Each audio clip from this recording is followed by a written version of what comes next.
En 2017, en Ciudad de México, Confío con K, una fintech que hoy vale más de $1.000 millones, tomó una decisión que muchos empleados calificarían como una locura alocada. Mientras otras fintech crecían contratando un ejército de vendedores, ellos contrataron algo diferente, personas que podían interpretar datos. Y aquí viene la parte más interesante desde mi mundo, desde el reclutamiento. Cuando una empresa apuesta por estrategias más inteligentes, necesita talento más especializado. FIO no contrató más vendedores, contrató científicos de datos, ingenieros de riesgo, gente que pudiera interpretar señales invisibles. Mientras otros mandaban gente a tocar puertas, Confío construyó un algoritmo que permitía tener leads de manera automatizada. Lo que empezó como una jugada arriesgada permitió que la compañía crezca en más de 1000% en menos de 2 años. Precisamente de eso vamos a hablar hoy, de estrategias comerciales, el talento que necesitamos para ejecutarlas. Y para ello, hoy tenemos con nosotros a el invitado favorito del podcast, a Juan David Vargas, que tiene una experiencia súper interesante en el mundo comercial internacional.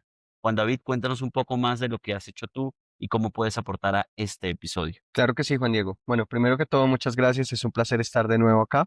Y para darles un poquito de background, he trabajado en ventas internacionales en Sí, empresas tecnológicas en Estados Unidos sí, y en Reino Unido. Mi carrera empezó básicamente en Estados Unidos, trabajé en Texas haciendo lo más difícil de las ventas, que es el door-to-door sales. sí. Imagínate tocar puertas y vender. Y de ahí se transformó completamente a tecnología en empresas de software de Inglaterra y empresas que llegaron a ser unicornios en Inglaterra y en Nueva York. Entre esas estoy pues en una empresa de tecnología con inteligencia artificial Ujú. que cambió la manera en cómo creábamos avatares de inteligencia artificial. Y para el día de hoy, pues estoy muy emocionado de compartir contigo un poco de esas experiencias internacionales, porque creemos que es lo mismo cerrar negocios en Latinoamérica que cerrar negocios en Europa. Y Ujú. realmente sí existen unas diferencias en entrenamiento, en procedimientos y en maneras como tú realmente cierras un negocio. Hoy vamos a tocar diferentes estrategias que hemos visto que se aplican. Obviamente, desde el lado de Juan lo ha vivido desde el lado de la ejecución, yo lo he vivido desde el lado de la contratación de las personas que ejecutan estas estrategias. En las compañías, yo creo que una de las primeras estrategias modernas que se puso de moda desde hace un par de años es el predictive sales, o sea, las ventas que sean predictivas, que sean basadas en datos. Lo que vimos a través de las contrataciones en los últimos años de vendedores es que pasamos de tener un vendedor que es estrella simplemente porque habla muy bonito o convence muy bien, sino que nos enfocamos en alguien que sabe interpretar los datos para saber la siguiente acción que tiene que realizar. Aquí incluimos obviamente a Confío, que es la empresa de nuestra introducción, pero también está Nubank, también está Clara, están empresas que no se enfocan en contratar simplemente un vendedor, se enfocan en contratar analistas que son perfiles híbridos. El nombre del cargo muchas veces se termina llamando Sales Development Representative, SDR, una persona que tiene habilidades técnicas. Desde tu lado, Juan, desde lo que tú has visto que está pasando, ¿cómo manejas priorizar los leads teniendo una base de datos, entendiendo que la estrategia comercial aquí es predicción precisamente de las ventas? ¿Cómo haces en tu caso, en tu rol o en las empresas en que has trabajado para predecir cuál es el lead que deberías perseguir o cuál es el cliente al que deberías atacar?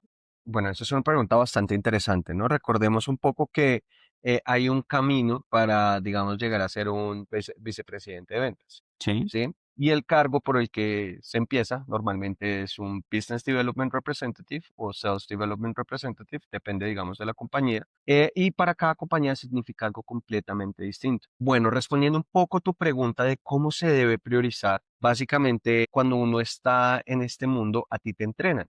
No se trata yo soy colombiano, para darte un poco más de ujú, contexto. No se trata como hacen muchas personas en Colombia, y es que yo te caí bien y tú me caíste bien, entonces nos vamos a comprar sí, porque nos caemos bien. Eso es parte del ujú, proceso de ventas. ujú, Pero ¿cómo tú priorizas en tu trabajo para ser más productivo? Hay métodos de cualificación, ¿sí? Entre ellos, solo para darles un poco más de contexto, podemos hablar de uno que se conoce como el BANT, BANT, Budget, Authority, Needs and Time. Y ok, básicamente lo que tú debes hacer es, a través de una conversación, como yo estoy hablando contigo, encontrar que tengas dos de esas más uno. ok, Normalmente, la primera que siempre vas a encontrar es el need. Sí. ¿sí? O sea, como yo necesito, por ejemplo, vamos a Ujú, hacerlo al revés, ¿no? Yo necesito contratación, ¿sí? Tú identificas mi need bastante fácil, mi ujú. necesidad, porque ya sabes que necesito contratación. Ahora, tomo las decisiones en la empresa, tengo el capital para contratar, es el tiempo perfecto, porque yo no quiero hacerte perder tiempo, ¿no? No quiero Exacto. decirte, "Ay, sí, trabajemos Ujú. juntos, no sé Y qué". te hago esperar un Y montón. te digo, como en, sí, sí, yo creo que voy a contratar por ahí a fin del próximo año. O Ujú, sea, no, no te ujú. sirve para ti. Y Claro. para mí tampoco, Ajá. porque no voy a perder tiempo enfocándome en ti cuando tengo un cliente que tiene la necesidad de contratar SAP. O Ujú. sea, ahora mismo. Entonces, existen estos métodos de cualificación, está también la metodología MEDIC y está la metodología BAN. Si quieren saber más de ellas, les recomiendo que busquen en Google y van a encontrar pues, un poquito más. En estos roles, cual como tú lo mencionas, al analizar datos, lo que me piden a mí en los descriptivos de cargo, ¿no? Lo que yo puedo ver desde acercarme a las hojas de vida se enfocan en personas que sepan interpretar el costo de adquisición por cliente, sí, el CAC, o sea, que si tú eres un candidato y estás viendo esto y quieres ser elegido en este tipo de roles, ahí ya tienes como una palabrita clave que llama la atención. Y si eres una empresa, tendrías que fijarte idealmente en candidatos que tengan descrito eso en su hoja de vida, ¿no? Otra persona, todos los elementos es tener súper claros los KPIs de su rol, o sea, pasamos de vendedores que es, hoy estoy muy animado y voy a tratar de tener la mayor cantidad de conversaciones para ver a quién convenzo con mi actitud, a vendedores que están muy enfocados en un proceso que está completamente medido, que tiene muchos KPIs y que por tanto puedes detenerte a saber qué está fallando en tu proceso solamente por la interpretación de los datos. En las experiencias profesionales que tú has tenido, ¿a qué nivel de detalle puede llegar el, sí, digamos que ver un dashboard de trabajo de un equipo comercial? ¿Qué has visto tú? Esa es una buena pregunta. Mira, primero vamos a separar esta conversación Mm, en dos cosas. Existe lo que se conoce como inbound y existe lo que se conoce como outbound. Inbound es básicamente lo que me genera marketing, ¿sí? Todas mis estrategias de marketing, todas mis estrategias de reconocimiento, las recomendaciones, etcétera, llegan unos leads, ¿sí? Unos sí, clientes potenciales y se reúnen conmigo. Ahí yo voy a tener unas métricas ujú, de cierre, de cuántas conversaciones tengo, de cuántas me están llegando, etcétera. Y hay lo que se conoce como el outbound. En el outbound tengo un proceso en el cual yo tengo que hacer diferentes touch points, sí, ¿sí? Entonces, digamos, no solamente se trata de voy a hacer una llamada. ujú, Hola, señor, no sé qué, cómprame. ujú, Eso nunca pasa, ¿sí? Es como conquistar. Tú no llegas a la primera cita y, hola, ¿me regalas un beso? Obviamente te van a decir que no. Tienes que esforzarte, por eso llamamos touch points, ujú, a través de enviarles un email, de un newsletter, de una recomendación, de conectar en LinkedIn, de decirle, wow, increíble ujú, lo que estás haciendo en sí, LinkedIn, comentar cada uno de esos posts para generar un poquito de reconocimiento, para que el día que tú les escribas para reunirte contigo o ujú, cerrarlos, ellos ya conocen un poco más de ti. Entonces, volviendo un poquito a esa pregunta central, podemos separar el proceso en inbound, ujú, donde los dashboards que puedo ver es la cantidad de MQLs, sí, Marketing Qualified Leads, sí, ¿sí? De esos MQLs, ¿cuántos convierto en SQLs, que es ujú, Sales Qualified Lead? O sí, sea, de las llamadas que yo tengo, ¿cuántas se me están convirtiendo en oportunidades? ujú, Y de las oportunidades que yo tengo, ¿cuántas se me están convirtiendo en ventas? ujú, ¿Sí? Pero hay un proceso también que yo tengo que tener en cuenta y es la atracción que me está generando marketing. Si marketing no me genera llamadas, no tengo proceso. Ahora, en el proceso outbound, tengo que también hacer cuentas, ¿no? Entonces ujú, digo, no, entonces quiero venderle a Google, por ejemplo. ujú, ¿Cuántas personas de Google estoy conectando? Y de esas personas, ¿cuántos mensajes les estoy enviando? ¿Cuántos emails? ¿Cuántas cosas que construyen valor? Etcétera, etcétera, etcétera, para llegar a tener una conversación. Dependiendo un poquito, digamos, lo que yo tengo en la empresa armado como mi proceso de ventas, ahí dependen mucho las métricas o KPIs que voy a desarrollar. claro.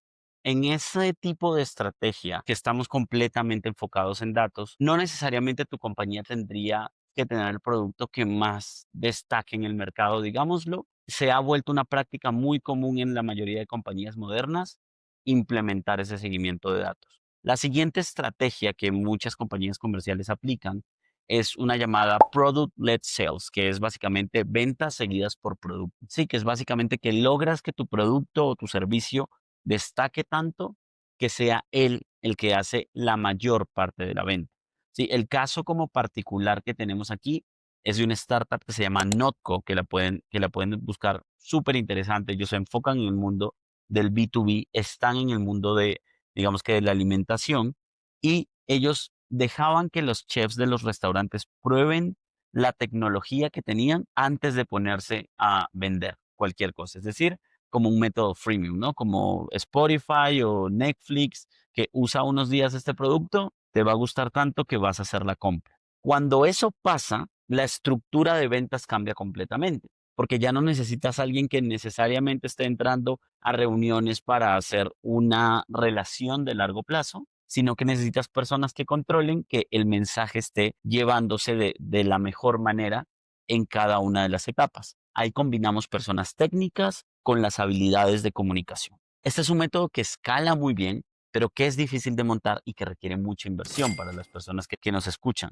Desde tu lado, Juan, las compañías que tienen esos modelos, ¿en qué crees que fallan para poder lograr que el producto sea el mayor elemento de decisión a la hora de comprar? Que quizás, entre comillas, no necesitan tantos vendedores para lograr una venta. Te voy a dar un poquito más de Mm, contexto de cosas que he aprendido.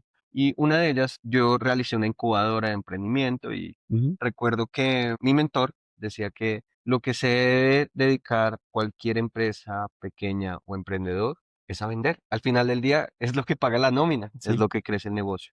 Entonces, teniendo en cuenta eso, estos modelos freemium igual ujú, necesitan de alguna forma campañas de marketing, de awareness, ujú, ¿sí? Y segundo, personas que inviten a estos chefs, en este caso, por ejemplo, ¿sí? A que participen, digamos, en que no sea una conversación como, mira, te tengo el megaproducto, esto ujú, hace esto por ti, ¿sí? Y la persona se emociona y todo, y al final del día no lo pruebe.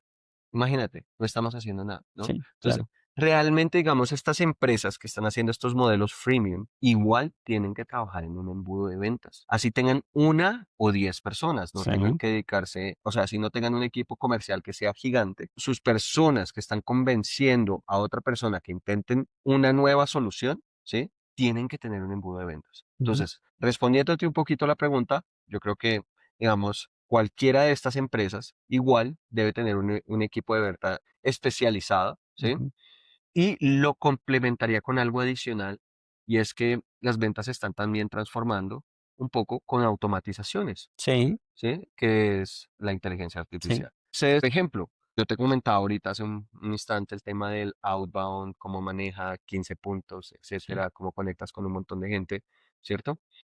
Una de las cosas que tú puedes hacer es precisamente automatizar el proceso de conectar con personas en LinkedIn, sí, enviarles un mensaje, sí, automatizar emails. Todos estos procesos, o sea, fortalecen tu estructura comercial, pero le hacen un poquito más fácil la vida al comercial para sí. que el día que él se presente y hable con algún cliente, sea una conversación más fluida, un poco más, digamos, por decirlo así, reconocida, o sea, Ujú.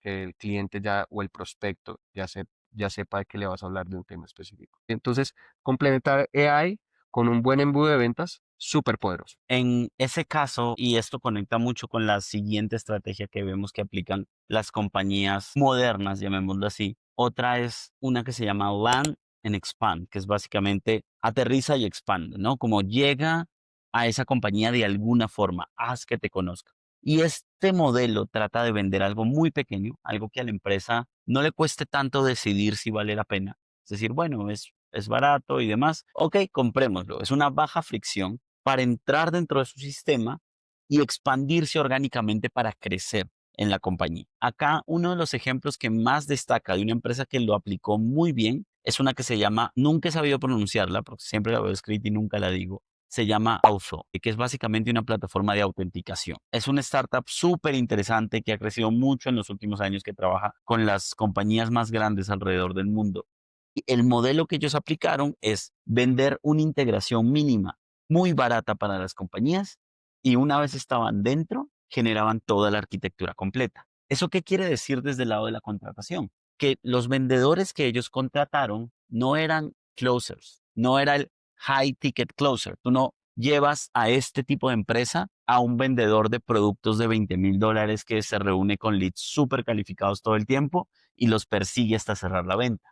No, ellos llevaron account managers, porque el producto pequeño se vendía solo. Pero una vez que la empresa ya estaba en la base de datos, el account manager, una persona que sabe de relacionamiento en el largo plazo, se dedicaba a generar confianza con alguien que ya era cliente, no alguien que no era cliente, no llegaba en frío. Sí, y ese cambio en el chip permitía que sus contrataciones sean mucho más exitosas y evidentemente los resultados de ventas se vieran porque entrabas por algo pequeño y luego te apoderabas de toda la arquitectura completa de la compañía. En tu rol, Juan, ¿qué tipo de perfiles has visto que funcionan mejor para ejecutar estos roles que no van detrás de una comisión rápida, sino que van detrás de una construcción de largo plazo en una relación, ¿no? Es bastante interesante que me menciones ese tema porque yo estaría de acuerdo también que high ticket closers pudiesen estar en ese proceso. Te explico por qué. Resulta que un high ticket closer normalmente está acostumbrado a vender cuentas grandes, ¿no? Entonces, digamos, yo te cuento un poco también Ujú, que yo he entrado a compañías con ujú, algo muy pequeño. Esta es la frase típica de un vendedor. Mira, escúchala para que todas las personas que estén escuchando este podcast se la graben para siempre. Cuando tú estás ofreciendo tu software, tú le dices a la persona, esto es como un carro, tienes que probarlo antes que comprarlo, ujú, ¿cierto? Entonces te invito a probarlo. Te invito a que pruebes 15 días, 20 días, que pagues una suscripción mínima, ujú, ¿sí? Para que te des cuenta. Y de ahí expandir la cuenta. ujú. Pero para esto también necesitas personas calificadas para expandir la cuenta. Exacto. Entonces ahí es donde también digo que puede ser que un high ticket Te closer entiendo. O sea, en el puede. sentido de que cerrar una venta de alto ticket, de todas maneras requiere generar una relación de largo plazo. Sí, también, pero también necesita una experiencia, ¿sí? Hay muchas personas que no están acostumbradas a vender o se escandalizan porque venden una cuenta de 50.000, 100.000 Ujú, dólares, 1.000.000 de sí, dólares, ¿sí? Y esto en el mundo de las ventas es súper normal. Hay ujú, empresas que dependen de esto. Hay claro, empresas que yo trabajé en una empresa en Londres ujú, que su ticket más bajito eran 250.000 libras. ujú, Estamos hablando de unos 300.000 dólares. Ese era el claro. ticket más Más bajito. pequeño, sí. Y se trataba de construir una relación de casi 6 meses Ujú, con el cliente para cerrar una de estas ventas. O claro. sea, en un año tú vendías 600.000 dólares. Lo Ujú, mismo que uno hace vendiendo 40.000 dólares al mes, más. claro. Pero lo tenías que cerrar cada 6 meses, ¿no? Entonces es construir relación, pero también cerrar. Y ahí hay Ujú, un componente importante donde, digamos, y usted, digamos que estar en el mundo de las ventas, una cosa que debe tener siempre grabada en su cabeza es no le tenga miedo a vender. "Ah, es que de pronto el producto no está y me parece que estoy vendiendo muy caro. No le tenga miedo a vender. ujú. Las cosas se mejoran y suena muy vendedor de mi parte porque muchos vendedores prometen más de lo que entregan, pero eso es parte de las ventas. Siguiendo con una de las estrategias comerciales que más están aplicando las compañías tech en estos momentos, está Community Driven Sales, que es básicamente ventas alrededor de la comunidad. Yo creo que los ejemplos perfectos de este tipo de ventas son Platzi y Hendon. Sí, son empresas que en vez de contratar un ejército de vendedores inmediatamente, se enfocaron en construir comunidad.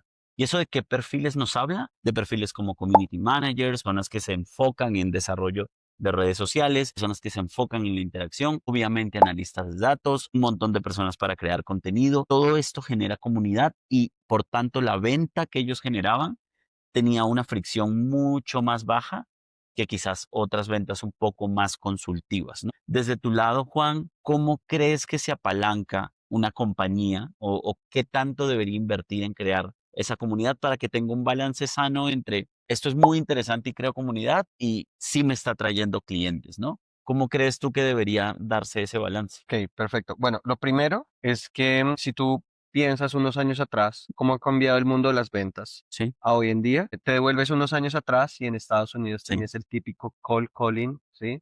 En el que te entrenaban y entrenaban y entrenaban y tú llamabas y practicabas y decías las mismas cosas una y otra vez, ujú, ¿sí? Para cerrar, claro, ¿cierto? Esta estrategia hoy en día está un poco mandada a recoger, si me lo preguntas. ¿Es efectiva? sí, Para awareness, pero ujú, no es efectiva para el cierre. ¿Por qué? No sé si te ha pasado, dime tú, ¿te han llamado recientemente de un número desconocido?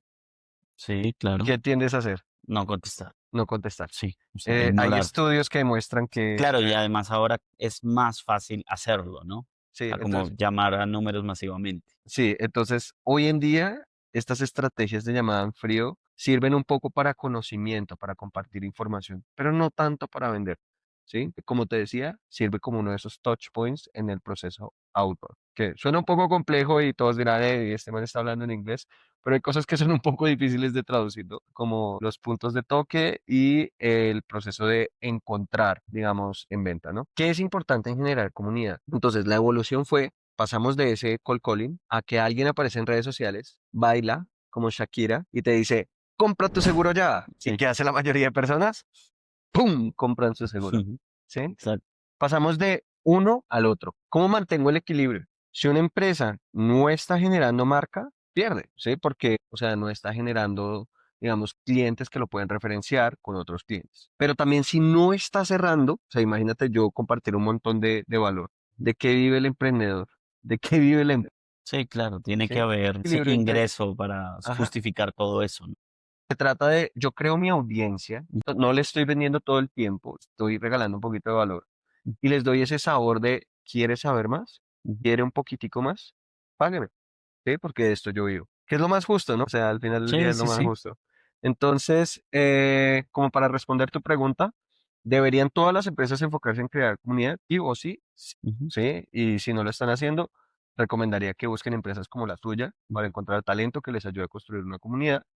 Y adicionalmente, deben tener también personas en ventas que les ayuden a, pues, no solamente a tener Sí. esta comunidad, sino también cerrar para generar ingresos de la empresa y seguir creciendo. Teniendo, digamos que ya entendidas las 4 estrategias más comunes, de las empresas modernas, ¿no? No comunes en todo el mercado, aún hay muchas compañías que siguen haciendo el cold calling, la llamada en frío, como decía Juan. Quizás la que menos se aplica, pero que cada vez va aparentemente tomar más protagonismo dentro del proceso de ventas, es una llamada pricing inteligente, que es básicamente utilizar datos, utilizar comportamiento, entender riesgos, entender valores y señales digitales para poner enfrente de alguien el precio correcto para que tome la decisión.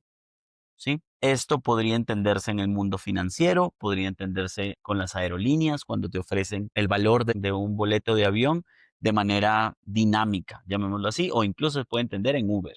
Sí, cuando te ofrecen un valor, y esto aplica muy bien en, sí, en aplicaciones tecnológicas que requieren operaciones o transacciones muy, muy rápidas. Uno de los ejemplos que tenemos en esta estrategia es Nubank, que en su propuesta, que fue un poco polémica en su momento, fue tomar toda la información del mercado bancario, de lo que se ofrecía allí y decidir los precios a partir de todos estos datos. Desde el proceso de reclutamiento, esto requiere que cuando armes equipos para ellos, tienes que tener una combinación entre el que cierra la venta, el que hace marketing, el que analiza los datos y el que está dentro de la operación.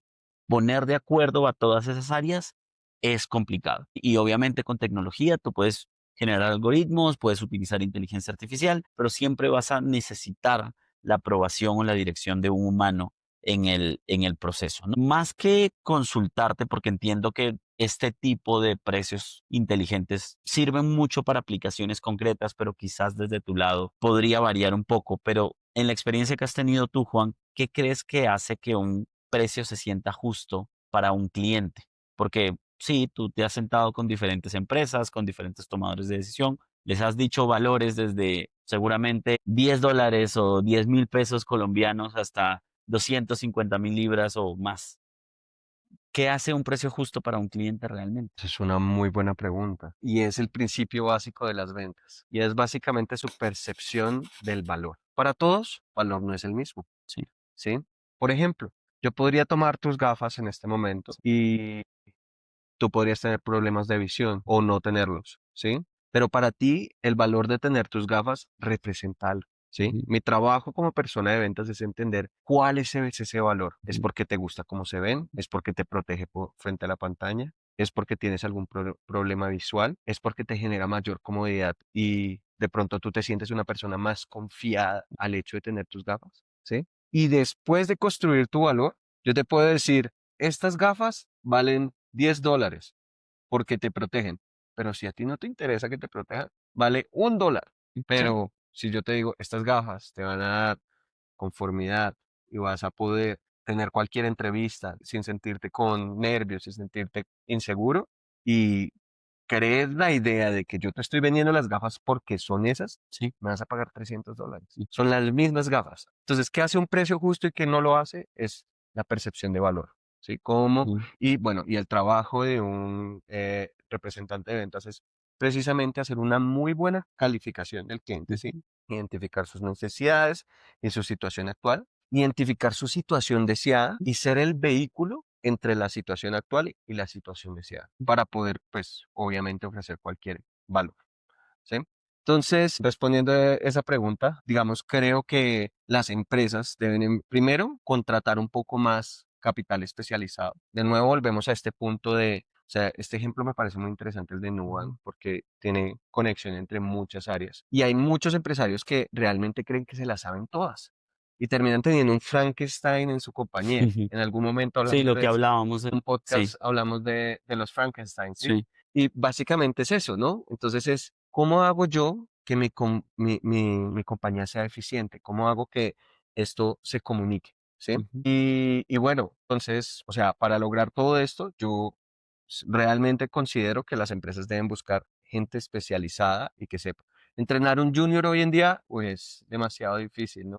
Anteriormente, digamos que nosotros nos hicieron nuestra generación, los 90. No quiero Sí, dañar estamos ahí sentimientos. incluidos. Básicamente era una generación un poco más fuerte y resiliente, ¿no? Un poco más capaz de hacer.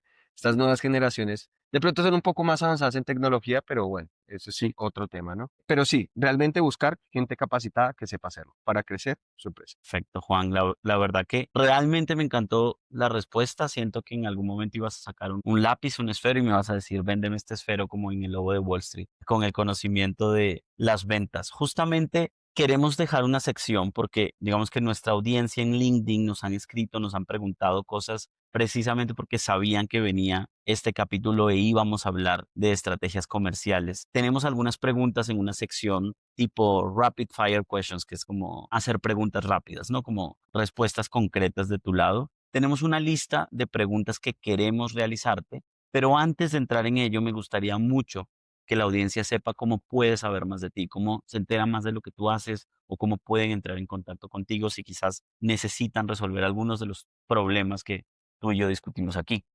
Pueden coger mi número que está en pantalla. No, mentiras, es broma. Pero Sí, no pueden, pongas en problemas al editor.